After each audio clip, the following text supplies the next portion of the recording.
నమస్తే సఖీ కార్యక్రమానికి స్వాగతం.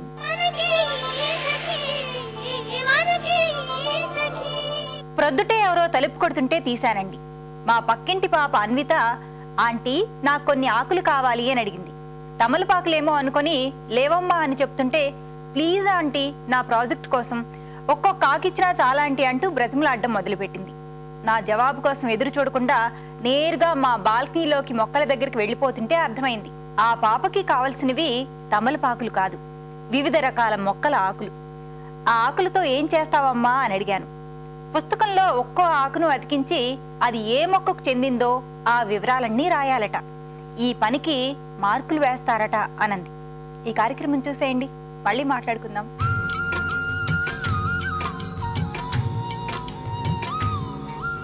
నమస్తే, సౌందర్య లహరికి స్వాగతం.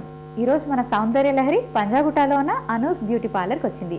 సకలు మనలో ఎంతో మంది నల్ల మచ్చలు అంటే బ్లాక్ హెడ్స్ తోటి బాధపడుతూ ఉంటారు. అసలు బ్లాక్ హెడ్స్ అంటే ఏంటి, అవి ఎందుకు వస్తాయి, రాకుండా ఉండడానికి ఎలాంటి జాగ్రత్తలు తీసుకోవాలి, వస్తే ఇప్పుడు లేటెస్ట్గా ఏం ట్రీట్మెంట్స్ ఉన్నాయో మన బ్యూటీ ఎక్స్పర్ట్ అనురాధ గారిని అడిగి తెలుసుకుందాం.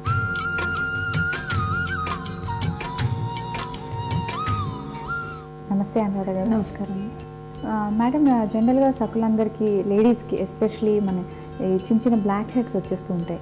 ముఖం అంతా అందంగా ఉంటుంది, కానీ ఆ చిన్న చిన్న నల్ల మచ్చల వల్ల బ్లాక్ హెడ్స్ వల్ల కొంచెం ఇబ్బందిగా ఫీల్ అవుతారు నలుగురిలో రావడానికి. సో అది రిమూవ్ చేయడానికి కానీ లేకపోతే అసలు అది రాకుండా ఉండడానికి వస్తే ఎలాంటి ట్రీట్మెంట్స్ ఉన్నాయి ఈరోజు మా సకులకి ఎక్స్ప్లెయిన్ చేస్తారా? తప్పకుండా అమ్మా. ఈ బ్లాక్ హెడ్స్ అనేవి ఎప్పుడైతే అంటే టీనేజ్ స్టార్ట్ అవ్వగానే ఎప్పుడైతే మన ఆయిల్ గ్లాండ్స్ ప్రొడక్షన్ అంటే ఆయిల్ ప్రొడక్షన్ స్టార్ట్ అవుతుందో అప్పటి నుంచి బ్లాక్ హెడ్స్ కూడా స్టార్ట్ అవుతాయి. కారణం ఏంటంటే ఎప్పుడైతే ఈ ఆయిల్ మన అంటే